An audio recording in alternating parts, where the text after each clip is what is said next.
Hi, I'm Caden here with my brother, Cal, and you're watching Eating W's. eat the W. That's a W. Let's eat one. Let's eat one. That's a W. On today's episode of Eating W's, we have our final episode for the 2024/2025 season. And it, of course, correlates exactly where the season itself all correlates with the Super Bowl and Cal and I's Super Bowl predictions.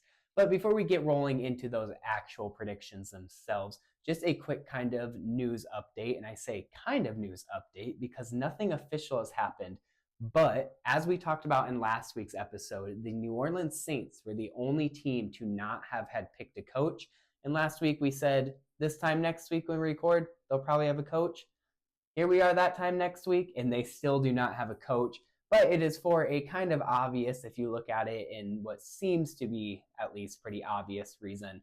And it's because it is highly speculated that they will be hiring the Eagles offensive coordinator, Kellen Moore, as their next high coach. Mm-hmm. And I say that that's obvious and kind of speculation-wise obvious because they can't hire him until after the Super Bowl, as the Eagles are in the Super Bowl. So if you look at it that way, it makes a lot more sense why they haven't hired a head coach yet. He probably has been kind of on their radar or a top choice since the start, and then everybody else went elsewhere, so he's just kind of fell into their lap. So I think that this is actually a much better option for them than the coach who fell into their lap last time, or more they got stuck with last time in Dennis Allen. I think Kellen Moore will do really good in that with that offense in general. Seeing what he's done with some of the prior running backs he's worked with, like Tony Pollard, Ezekiel Elliott, Saquon Barkley this year, I see a pretty good year by Alvin Kamara if he and pretty much that Saints roster as a whole can stay healthy this year around, because they certainly didn't last year. But we will see if that actually comes to fruition. But at this point, it is very much looking like that'll be the case. So now moving on to our predictions. Since it is the Super Bowl, since it is only one game, we're going to do it just like we did it last year, where we break it down into 6 different kind of head-to-head or X-factor categories between these two teams, and then finally end it by picking who we think is actually going to win. Those 6 categories will be quarterback, running back, receiver, trenches, which is a combination of both the offensive and defensive line, just kind of putting those big uglies into one group, and then your defense/special teams, and then in coaching, which is a overview of the whole coaching staff. Those are the 6 categories. And then, of course, that 7th category, and most important at the end of the day, will be who the winner is. And I'm going to give a little bit of a spoiler here because it's going to become pretty obviously pretty soon. But Cal and I agreed on each of the 6 categories, plus who we think is going to win. And to be honest, I say it's surprising, but it's not really, or I say that it's ruining the surprise, but it's not really that surprising, because if you look at it, these teams are both relatively cut and dry with where their strengths are and where the other team's strengths are. So I think a lot of people would agree with these overall, maybe not exactly, but Cal and I, like we seem to do relatively often, do agree exactly on this one. So without further ado, we will get rolling right into this, starting with none other than the most important position on the field. Just let me continue to stumble over my words. The quarterback. Cal and I start by agreeing on this one, as we both have the Chiefs and Patrick Mahomes winning that battle. And when you look at the pure quarterback battle between Mahomes and Hurts, it's obvious choice that Mahomes, going for the three-peat and his 4th Super Bowl, I believe, he gets the upper hand here. And even though it is just a 1v1, or it's not necessarily a 1v1 matchup, it's a whole team game. But when you want to break it down into this 1v1 matchup, obviously on paper, Mahomes is the obvious leader. So I would look at Mahomes as the leader not only because of his passing, but also because of his scrambling ability, which is reminiscent of Jalen Hurts, who does specialize in that quarterback sneak, but they both are scrambling style quarterbacks. It's just Mahomes is much more deadly accurate, and he has a big-bodied receiver now in DeAndre Hopkins, and a speedy receiver in Xavier Worthy, which he really likes to use all over the field.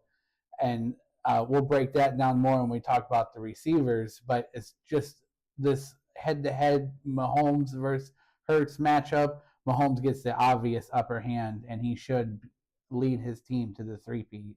Yeah, I think that these first two categories, quarterback and running back, pretty much no one will disagree with in the long run. I completely agree with everything Callan said. Mahomes is being called one of the greatest of all times already, and he's only probably about halfway through his career right now. So that right there pretty much gives us a reason. I do kind of disagree. I think that Jalen Hurts is better when it comes to scrambling. I think that Mahomes might be a little more efficient with this scrambling and kind of deadly and that cerebral with when he scrambles. But I think overall that Jalen Hurts is way more effective scrambling. I think both in a true scramble form and, of course, in the tush push. He always has that in the back pocket. Any guy who can play quarterback and squat like 650, 650 pounds, whatever Jalen Hurts squats, definitely has that advantage when it comes to the QB sneak. But nonetheless, I don't think that there's much more to say other than that Mahomes wins this matchup.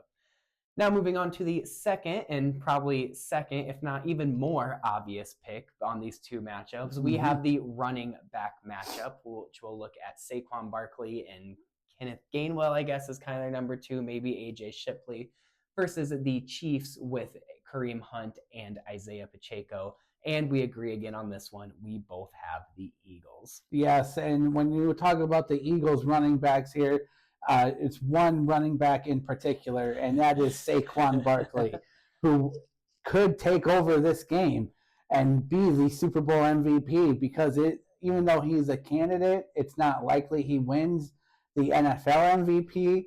We haven't seen the award show yet, so we're not sure who has won MVP quite yet. I believe it's on Saturday or that Thursday. Sounds right. I want to say it's one of the couple days before the actual Super Bowl. But I believe that Saquon Barkley, if the Eagles were to win this game, it has to be on his shoulders, and he has to perform his best game of his career on the biggest stage, and it would be very exciting if he was able to do that because that is just stuff made of fantasy, and it would really be very entertaining. But when you look at the head-to-head matchup between the other running backs, as far as depth goes, the Chiefs probably get the upper hand in depth because they go as deep as Carson Steele as their third-string running back, who actually started a couple of games for him earlier this season. So they actually have the experience, I believe, when you want to talk about depth and experience, cumulatively.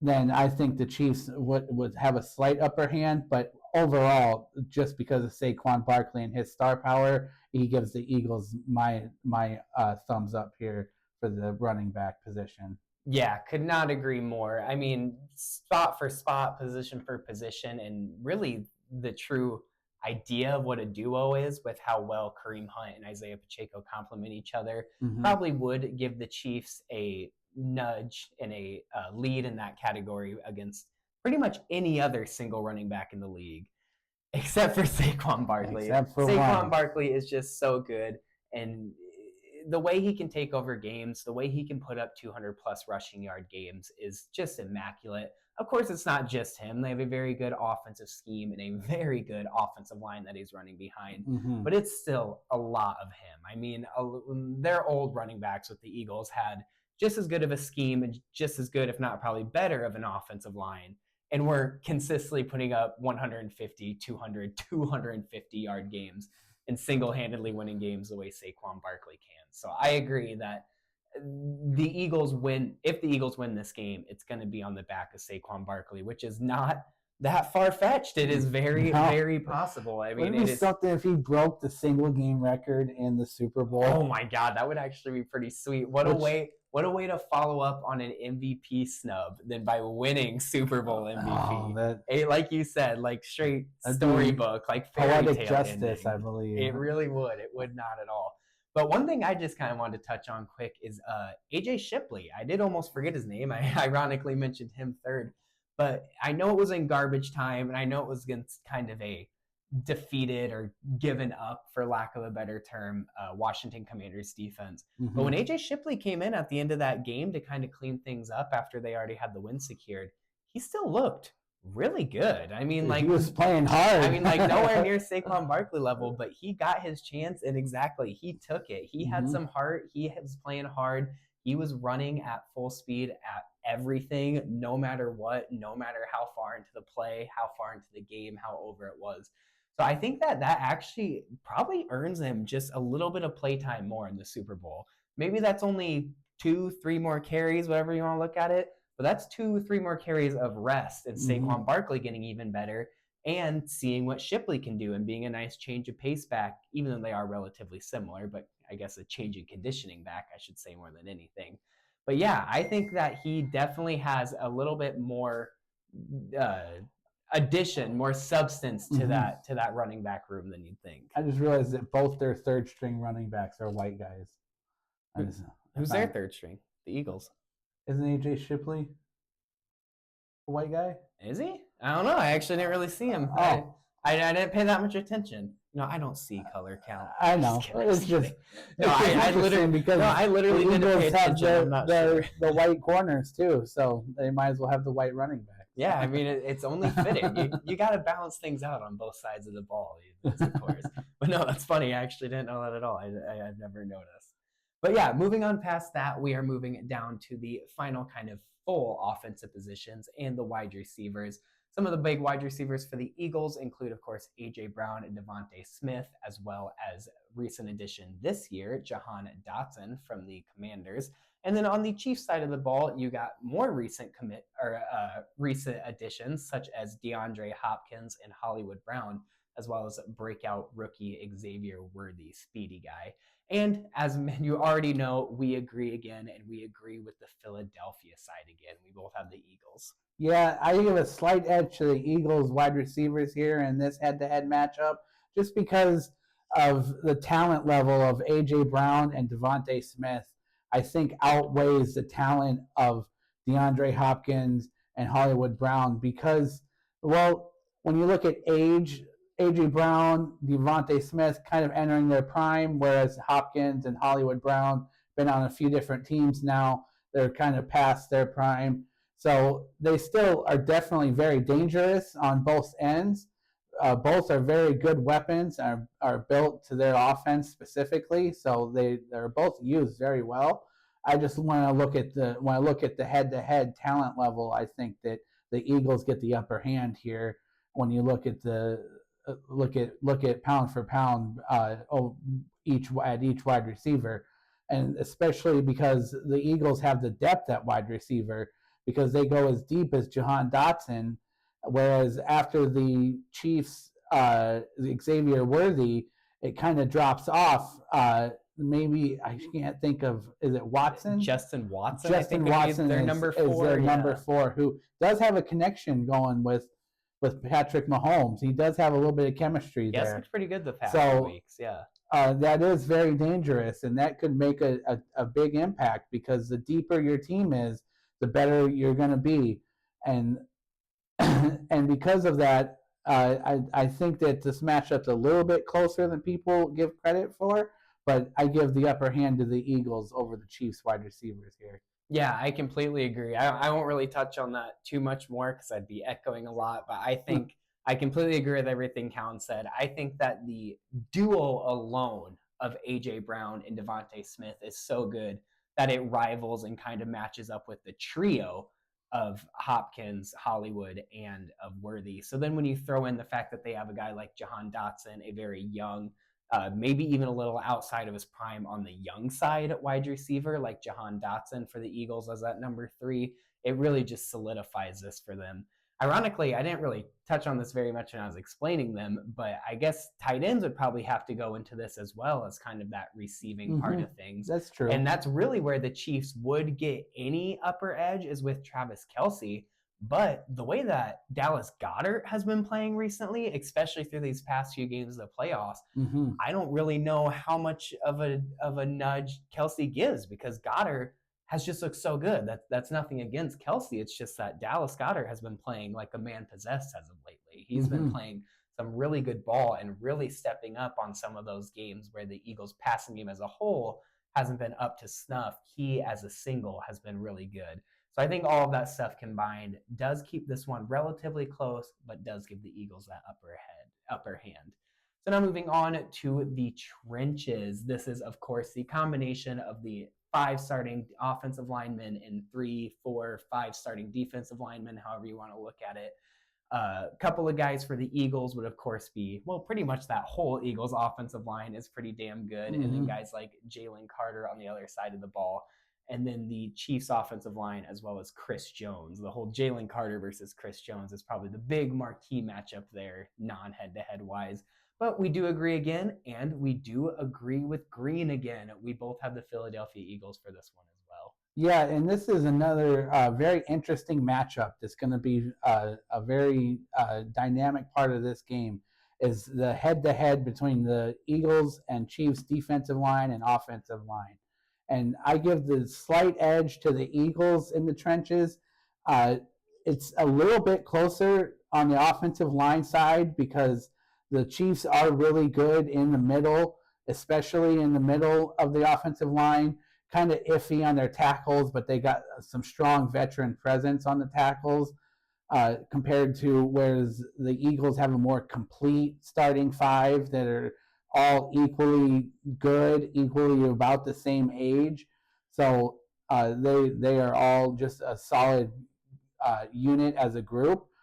But I give the bigger edge to the Eagles' defensive line, and just because they go much deeper, and I feel like their talent level is a little bit higher than the Chiefs' defensive line. Even though the Chiefs do have Chris Jones, it does bring it a little bit closer.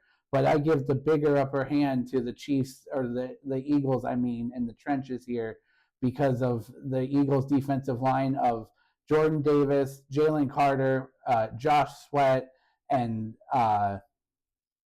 Nolan Smith. Yep. Yep. And though they did lose linebacker Nakobe Dean for their playoff run, they are replaced by Zach Bond and Jeremiah Trotter Jr., who has stepped in and they haven't missed a beat.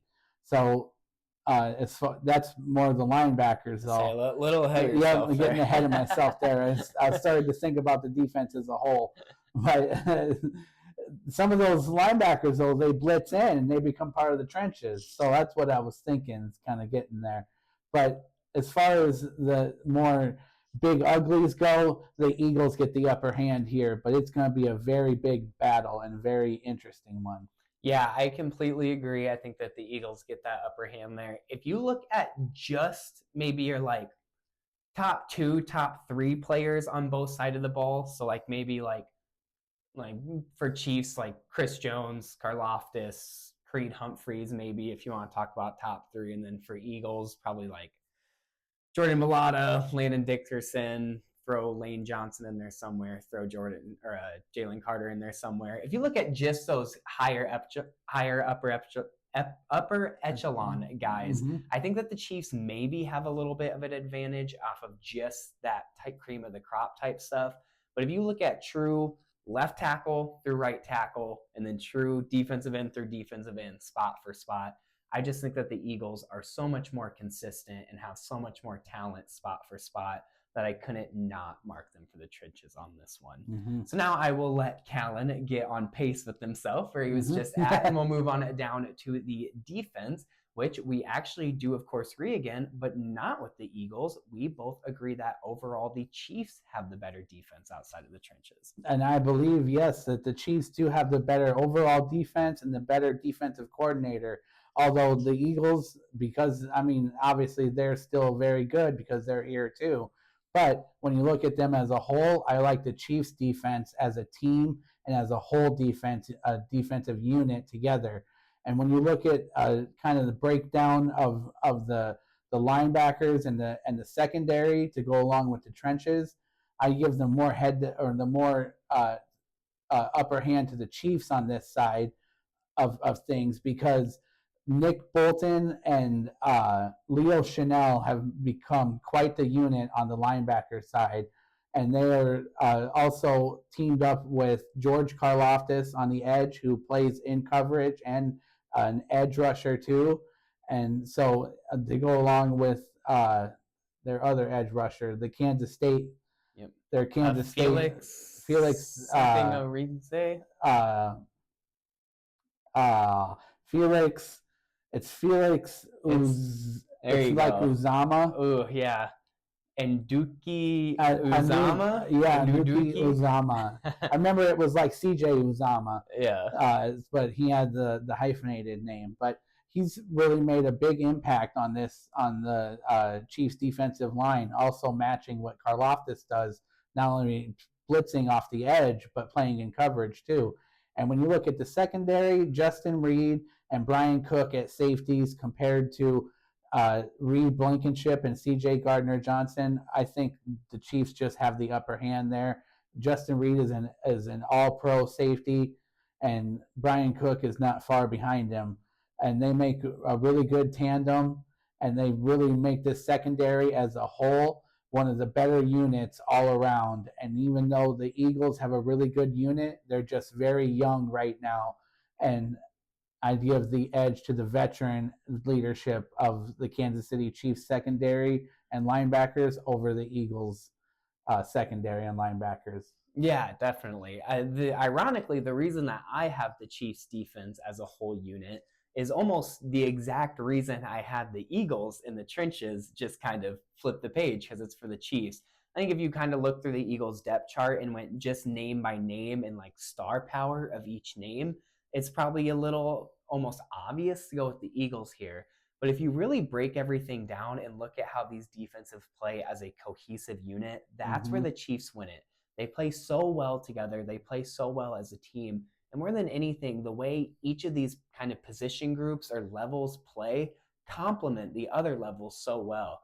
Kind of one of the strengths of the Chiefs front seven in pass rush is how fast they can get to the quarterback. That kind of quick pass rush, those fast moves, Chris Jones getting from A to B so fast with that middle pass rush from being a defensive tackle. And that goes so well with how aggressive their cornerbacks play. When the cornerbacks can get in the receiver's face and successfully jam them and successfully screw that route up from the start and mess the timing up, and then you have a quick pass rush getting the quarterback and speeding up his internal clock, a fast internal clock and a messed up timing on a route is not a good combination, pretty obviously. Those aren't two things that you want to see going together as an offense. And then that's not to mention, like Callan mentioned, with how good they are at that second level in the linebacking core, with Leo Chenal and Nick Bolton being one of the better duos truly in the league right now with those off-ball linebackers. So just more than anything, the way the Chiefs play as a whole, the way their scheme is, and the way they play as a cohesive unit is what gives them the nod for me in this one. And I think they're more physical too than the Eagles. And the Eagles are physical, but I just think the Chiefs are much more physical, especially on those corners. Yeah, that's not a knock against the Eagles at all. Like you just said, they're a very physical defense as well. But the Chiefs are punch you in the mouth football on that defensive side of the ball, no doubt about it. So then our final kind of category here falls to coaching, which is just an overview of the coaching staff in general. And we finish off, of course, by agreeing, but we both have the Chiefs in this one. And I give the upper hand here when you talk about X's and O's and the mastermind behind everything. I give the upper hand here to the Chiefs and Andy Reid. And even though Sirianni has got some good coordinators, with Kellen Moore probably becoming a head coach, and Vic Fangio, who has been a longtime defensive coordinator, I just give the upper hand to Andy Reid because, well, look at his rings. He's done it before, and he's probably going to do it again. And how can you bet against the man who's already done it a few times? He's the mastermind behind the Chiefs offense.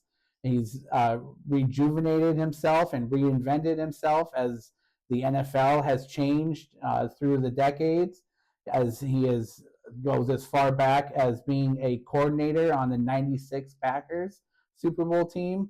So he's been in the league for a long time, and he's been around the block, and he knows how to win these games and win these big games and the important games when it comes down to it.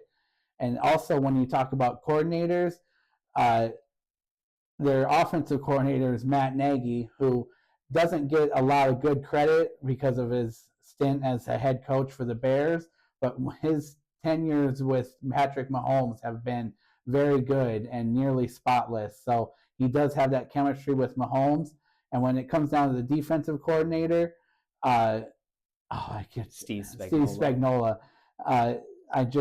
His name just slipped my mind, but he is very underrated, and he also has 3 Super Bowl rings, and he's one of the only coordinators with multiple Super Bowl rings in the NFL. Interesting. Mhm. Yeah, poor Matt Nagy. That guy can just not get any credit. He stained his whole career so bad with his time in Chicago, which ironically wasn't even that bad. It was some of the most success Chicago has had in the recent future, or in the recent past rather.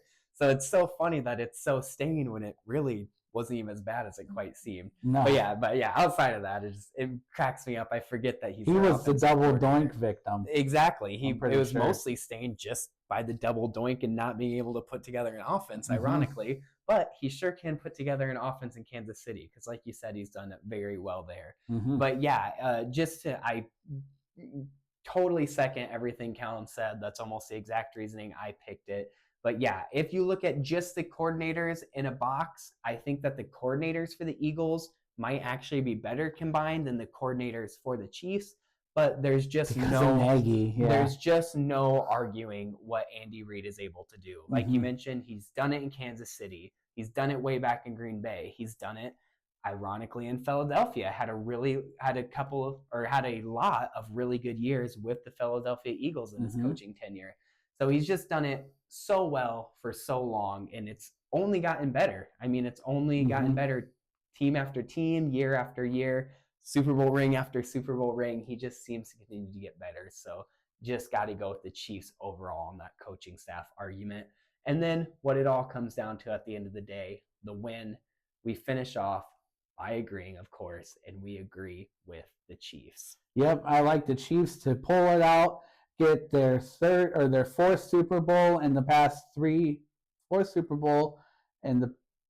5 years. Yeah. Yep, that's what it is. 4 in 5 years, 3 in a row. Pull off the first Super Bowl three-peat because the Packers have multiple three-peats of the early '60s. So they weren't Super Bowls back then. So this will be the championships. Yep. So this will be the first Super Bowl three-peat. So I hope that they do it. I would love to see it. I like to see NFL history get made. And even though people think that the Chiefs are rigged to win and the refs are for them, it's way too much of a corporation, of a conglomerate to be that fixed. And the way the ball bounces, it just is impossible for it to happen because that football can bounce in any way. It's so unpredictable. It is very unpredictable for that football, and there's no way you're controlling the football. Now, if you want to start that conspiracy, maybe I'll start that now. That the NFL controls the football, because that would almost make more sense because of the way that the ball bounces. But I expect the ball to bounce in the Chiefs' way again, as it usually has in the past few years and these past few games especially. But I don't expect the refs to help them. I expect the Chiefs to do this on their own and look for the Chiefs to pull this out on perhaps a late Patrick Mahomes touchdown drive or even a field goal at the end of the game. Yeah, definitely. Maybe a little bit of ref help, but no, maybe just a little. I'm just kidding. Well, maybe a little bit. But I do truly think that the Chiefs will win this one. I mean, when a team has won 3 Super Bowls in 4 years and they're in the position, pretty damn good position, to win their 5th or 4th in 5 years, they're doing something right. It's hard to rig that much success. It's hard to control the ball that much to give that much success. So maybe at the end of the day, they're just actually a pretty damn good team. And I think that they're going to win another one here because they are a pretty damn good team. Pretty much any other NFC team, I'd be rooting for them. But man, it's just so hard to root for the Eagles sometimes. I don't know what it is, but I've just always really struggled to root for the Eagles for whatever reason. Partly Nick Sirianni, partly a lot of other factors. Love to see Saquon get a ring, but he's about the only player on that Yeah, team that I'd I'm like to really see like. Saquon get He's one. the only one that He- I'm really like. It'd be cool to see him win. He's earned it. But other than that, I'd love to see the Chiefs win. Like Kellen said, it's never a bad time or a not a fun time to see NFL history happen right before your eyes. So it'd be pretty cool to see that three-peat. And overall, I do truly not only want it to, but think it's going to happen. The Chiefs are going to win. Mm-hmm. So that was our final predictions for the 2024-2025 NFL season and for the Super Bowl. Thank you all so much for watching this entire year. It's been a really fun year. We've kind of done a lot of the same kind of what we enjoy doing and kind of the same path. But we also tried a lot of new things this year all throughout the off season and regular season. So it was really fun. And can't thank you enough for all the support for all of that, the new and the old. And all the support has been awesome to see this year. Really heart touching. So thank you guys so much. Probably have at least a 2-3 week hiatus after the Super Bowl here. Just not a ton going on, kind of doing our own behind the scenes draft prep so we don't sound completely clueless when it does actually come We'll know the draft to order. do drafts. Yeah, maybe we'll know the top 5 order by the next time you see a video. Hopefully for our sakes we will. But nonetheless, can't say it enough. Appreciate all the support. Not sure when the next episode exactly will be, but until then, don't forget To eat the W.